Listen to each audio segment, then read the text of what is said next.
Hello friends, welcome back to my YouTube channel. মই জ্যোতিকাই আপোনালোকক সকলোলৈকে মোৰ YouTube চেনেললৈ পুনৰবাৰ স্বাগতম জনাইছো। আশা কৰো সকলো কুশলে আছে। আজি মই আপোনালোকৰ মাজলৈ লৈ আহিছো বিশুদ্ধ চক্ৰৰ লগত ৰিলেটেড আমাৰ বেমাৰ সমূহৰ বিষয়ে। আহকচোন আমি জানো বিশুদ্ধ চক্ৰ ক'ত অৱস্থিত, ইয়াৰ কালাৰ কি, ইয়াৰ গ্ৰন্থি কি, গ্লেন্ড কি, আৰু ইয়াত যদি আমাৰ ব্লকেজেছ সমূহ আহে তেনেহলে আমাৰ কি ধৰণৰ ৰোগসমূহ হ'ব পাৰে তাৰ বিষয়ে আজি অকনমান আলোচনা কৰো।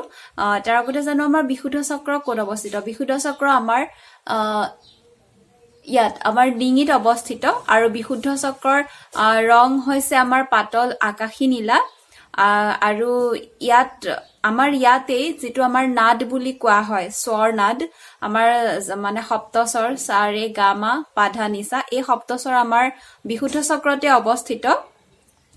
আৰু ইয়াৰ লগত জড়িত গ্লেন্ড হৈছে থাইৰয়ড আৰু পেৰাথাইৰয়ড। আমাৰ যিটো গ্লেন্ড আছে সেইটো গ্লেন্ড বিশুদ্ধ চক্ৰৰ লগত জড়িত। গতিকে বিশুদ্ধ চক্ৰত আমাৰ যেতিয়া ব্লকেজেছ আহে তেতিয়া আমাৰ কি ধৰণৰ ৰোগসমূহ হ'ব পাৰে।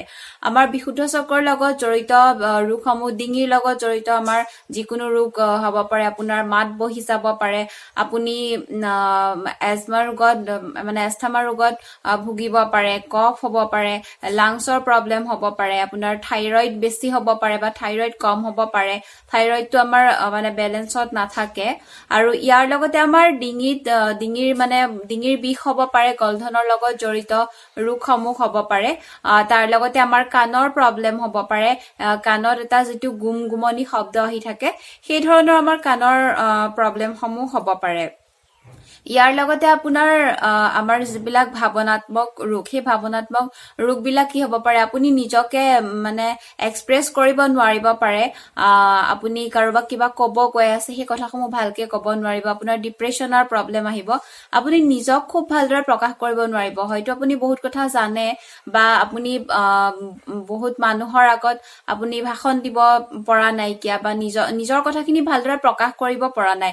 এনেকুৱা ধৰণৰ আমাৰ ৰোগসমূহ আমাৰ বিশুদ্ধ চক্ৰত যেতিয়া ব্লকেজেছ আহে তেতিয়া আমাৰ এই ধৰণৰ ৰোগসমূহ হয়। ইয়াৰ কাৰণে আমি বিশুদ্ধ চক্ৰ হিল কৰিব লাগিব। আমাৰ যি সপ্ত চক্ৰ আছে, বিশুদ্ধ চক্ৰ সপ্ত চক্ৰৰে আমাৰ পঞ্চম চক্ৰ হয়। গতিকে আমি বিশুদ্ধ চক্ৰক হিল কৰিব লাগিব।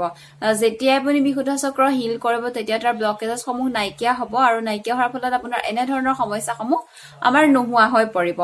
গতিকে আজি আপোনালোকক মই বিশুদ্ধ চক্ৰৰ ৰিলেটেড যিখিনি ডিজিজ বিলাক আমাৰ হয় তাৰ বিষয়ে জনালো। আমাৰ লাংছ হওক, কফ হওক, আপোনাৰ ফ্লু হ'ব পাৰে, জ্বৰ হ'ব পাৰে, এনেকুৱা ধৰণৰ যিবিলাক সমস্যা আমাৰ ভাইৰেল যিবিলাক প্ৰব্লেম হয়, ভাইৰেলৰ সংক্ৰমণ বিলাক, তেনেকুৱা ধৰণৰ সমস্যাবিলাকো আমাৰ বিশুদ্ধ চক্ৰৰ লগত ৰিলেটেড হয়, বিশুদ্ধ চক্ৰত ব্লকেজেছ আহিলে হয়।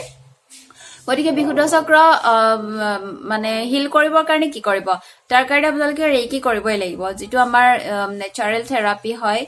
আমাৰ যিটো ৰেকি মানে হিলিং এনাৰ্জি হয়, ৰেকি হিলিং এনাৰ্জিয়ে আপোনালোকে হিল কৰিবই লাগিব। তাৰ বাবে আপোনালোকে ৰেকি শিকিব লাগিব। ৰেকি শিকিবৰ বাবে আপোনালোকে মোৰ লগত যোগাযোগ কৰিব পাৰে। মোৰ কন্টেক্ট নাম্বাৰ হৈছে 7002008002।